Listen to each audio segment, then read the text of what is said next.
त्र्यंबकेश्वरमध्ये पत्रकारांवर तेथील टोल नाक्यावरील गुंडांनी भ्याड हल्ला केला।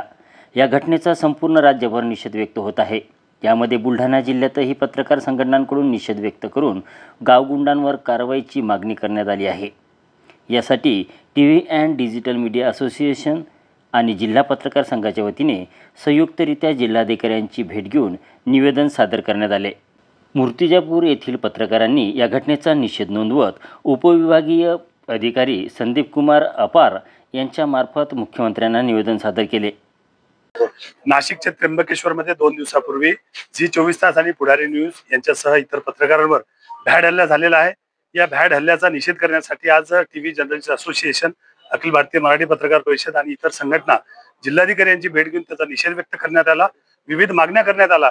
आमची थेट अशी मागणी आहे की जर पत्रकारांना न्याय देता येत नसेल तर पत्रकारांना आत्मसंरक्षणासाठी शस्त्राचा परवाना द्यावा अशी थेट आम्ही आज मागणी केली। या गुंडांवर, गावगुंडांवर कडक कारवाई करण्यात यावी, त्यांच्यावर मकोका लावण्यात यावा अशी मागणी सुद्धा आम्ही आज या निवेदनाच्या द्वारे करण्यात आलेली आहे। त्र्यंबकेश्वर या ठिकाणी वृत्तसंकलनासाठी गेलेल्या इलेक्ट्रॉनिक मीडियाच्या पुढारी न्यूज चॅनल आणि जी24 तासचे जे प्रतिनिधी आहेत त्यांच्यासह इतर चॅनलच्या प्रतिनिधीवर भ्याड हल्ला करण्यात आलेला आहे।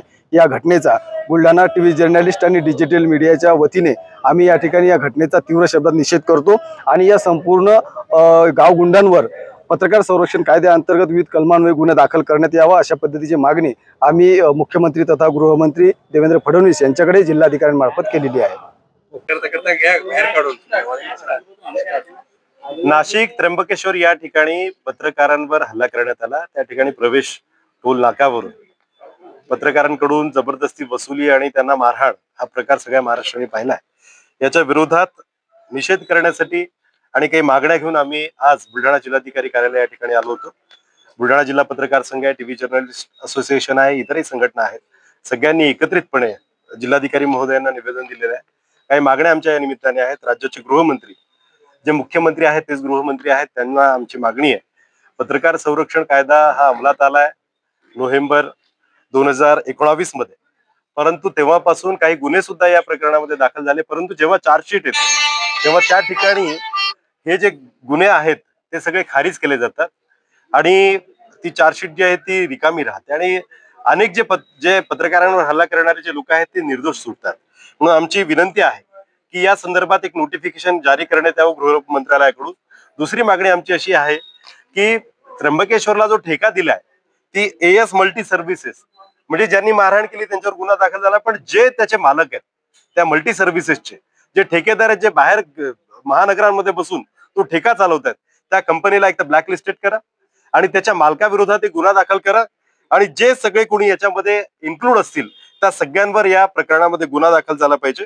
आणि एक तिसरी महत्वाची मागणी आमची अशी आहे की प्रत्येक जिल्हा स्तरावर ज्या पद्धतीने भ्रष्टाचार निर्मूलन समितीच्या सभा होतात, प्रत्येक महिन्याला मागणी केली जाते, प्रत्येक महिन्याला तक्रारी येतात, त्याचं निरसन केलं जातं, महिलांवरील तक्रारीसाठी एक वेगळी समिती आहे, तशा पद्धतीने त्याच धर्तीवर पत्रकारांवर जे हल्ले होतात त्याच्या संदर्भातली एक समिती जिल्हा स्तरावर गठीत करण्यात यावी। जिल्हाधिकारी त्याचे अध्यक्ष असावेत आणि निश्चितच कायदा आणि सुव्यवस्थेचा प्रश्न आहे म्हणून जिल्हा पोलीस अधीक्षक त्याच्यामध्ये इन्क्लूड असावे। या व्यतिरिक्त न्यायालयाचा पार्ट आहे म्हणून बुलढाणा वकील संघाचे अध्यक्ष त्याच्यामध्ये सहभागी करण्यात यावे आणि याच्या व्यतिरिक्त ती नॉन पॉलिटिकल असावी असं आमचं मत आहे। कारण की अनेक जे हल्ले होतात पत्रकारांवर ते राजकीय प्रेरित हल्ले असतात, म्हणून राजकारणातला कोणी याच्यामध्ये घेऊ नये, विविध सामाजिक कार्यकर्ते याच्यामध्ये घ्यावे आणि निश्चितच पत्रकार संघाच्या ज्या वेगवेगळ्या संघटना असतील त्याचे प्रतिनिधी सुद्धा या ठिकाणी घेण्यात यावे अशी आमची वेगळी मागणी आहे। 20 सप्टेंबर 2025 रोजी त्र्यंबकेश्वर येथे वृत्त संकलन करण्याकरिता गेलेल्या वृत्तवाहिनींच्या पत्रकारांवर तेथील काही गुंड प्रवृत्तीच्या इस्मांनी जीवघेणा हल्ला केला, ज्याच्या मध्ये तिघही पत्रकार गंभीररित्या जखमी झाले। ज्यावेळेस त्यांच्याजवळ कॅमेरे आहेत, त्यांच्या गाड्या लागलेल्या आहेत मोठ्या मोठ्या, आणि हे माहिती आहे की हे पत्रकार आहेत, हे वृत्त संकलन करण्याकरिता आलेले आहेत, असं असताना देखील त्यांच्यावर जीवघेणा हल्ला करणे म्हणजे कुठेतरी हा लोकशाहीवर हल्ला करण्यासारखा आहे। आणि अशा ह्या गावगुंडांना किंवा या माफियांना आपल्या जे काही नियम आहेत किंवा जे कायदे आहेत त्याची कुठलीही भीती राहिलेली नाही आणि म्हणून वारंवार पत्रकारांवर असे जीवघेणे हल्ले होतात. मागे एका पत्रकाराला गाडीखाली चेंगरून ठार मारण्यात आलं. अशा मोठ्या प्रमाणात पत्रकारांवर सातत्याने हल्ले होतात. पत्रकार आपले जीव धोक्यात घालून जनतेचे प्रश्न, त्याचे काही स्वतःचे प्रश्न नसतात, परंतु तो जनतेचे प्रश्न किंवा राज्याच्या आणि राष्ट्राच्या हिताच्या आड येणारे ज्या काही गोष्टी आहेत त्या उजागर करतो, त्या शासनासमोर नेण्याचा प्रयत्न करतो, जनतेसमोर आणण्याचा प्रयत्न करतो. आणि असं असताना देखील त्याच्यावरच असे जीवघेणे हल्ले होत असतील तर कुठेतरी आपण शासन म्हणून कमी पडत आहात असं आम्हाला शासनाला आता म्हणावं लागेल. त्यामुळे येणाऱ्या काळात असा हल्ला कुठल्याही पत्रकारावर होणार नाही.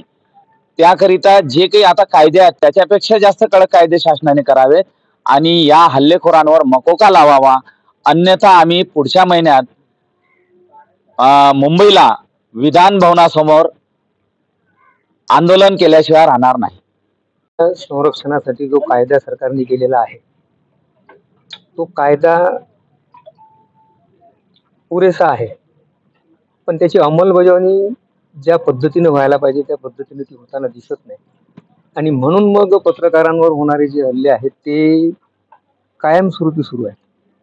त्याच्यामध्ये काही कुठल्या प्रकारचा खंड पडला नाही, कुठल्या प्रकारची कमतरता त्याच्यामध्ये आलेली नाही. याचा अर्थ असा आहे की त्या कायद्याचा वचकच अशा प्रकारचे गुन्हे करणाऱ्यांवर बसलेला नाही. तो वचक बसवण्यासाठी शासनाने आता प्रयत्न केला पाहिजे आणि पोलीस प्रशासनाला जरा मोकळं सोडलं पाहिजे, चांगले अधिकार दिले पाहिजे, सक्षम बनवलं पाहिजे की अशा प्रकारच्या पत्रकारांवर, पत्रकार जर काही करत असेल तर तो समाजाच्या भल्यासाठीच काम करत असतो. तो काही स्वतःसाठी काम करत नाही आणि स्वतःसाठी काम करणारा असेल तर त्याला त्याचा प्रसाद मिळतोच, तो आपोआपच त्याला मिळतो, त्याच्याबद्दल काही कोणाचं म्हणणं नसते. पण समाजाचे प्रश्न घेऊन जर पत्रकार झगडत असेल आणि त्या झगड्यात जर त्याला असे समाजकंटक आळ येऊन त्याच्यावर हल्ले करत असतील तर ते मात्र पत्रकार म्हणून आम्ही कोणीही खपवून घेणार नाही. आम्ही पत्रकार संघटना कुठल्याही असोत, सगळे पत्रकार अशा ठिकाणी, सगळ्या पत्रकार संघटनांचे पत्रकार अशा ठिकाणी एकत्रित येऊन सक्षमपणे लढा देऊ, शासनाच्या विरोधात उभे राहू आणि शासनाला हा कायदा बळकटपणे अंमलबजावणी त्याची केली गेली पाहिजे यासाठी बाध्य करू.